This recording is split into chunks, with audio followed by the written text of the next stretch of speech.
सगळ्यात मोठं दुःख, ज्या लेकरांना शेवटी आपल्या चितेला अग्नी द्यावी, ज्या लेकरांना शेवटी म्हातारपणाची काठी व्हावी, त्याच लेकरांना अग्नी देताना बापाच्या काळजाचं काय होत असेल हे आपण वर्णन सुद्धा करू शकत नाही. अनाथ झाला 2021 साली आपल्या इथे एक बातमी सगळीकडे व्हायरल होती की एक गाव एका रात्रीमध्येच गायब झालं डोंगराच्या पायथ्याशी. असं असणारं तळिया गाव, या गावामध्ये सध्या आम्ही कीर्तन सेवेकरता आलेलो आहोत. कृष्णारी, मी संपत प्रकाश तांदलेकर. तो कुठं असं अशा सिच्युएशन मध्ये आलो, ज्यावेळी आलो त्यावेळी बघितलं तर माझं इथं घर होतं.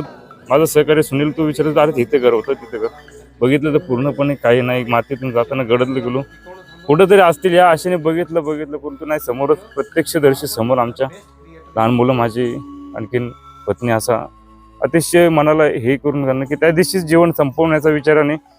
परंतु काय एखादी घटना ही आयुष्यामध्ये, मी तर सांगतो देवाला एवढा निर्दय होऊ नको की कुणावरती असा जो आम्ही भोगलाय प्रसंग तो कुणाच्या वाट्याला येऊन देऊ नको. येत नाही.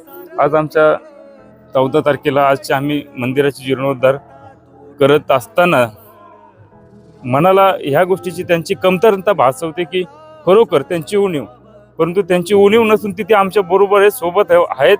अशा आशेने जगतोय.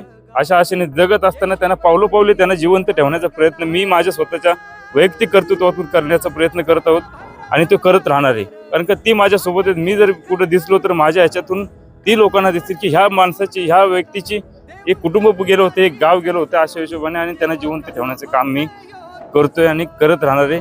काही वैर आहे का तुझं माझं, काही वैर आहे का? जेव्हा देवाला म्हणतो ना आपण तेव्हा वाटतं देवा तुझा माझा देवा कारे वैराकार, तुझा माझा देवा कारे वैराकार.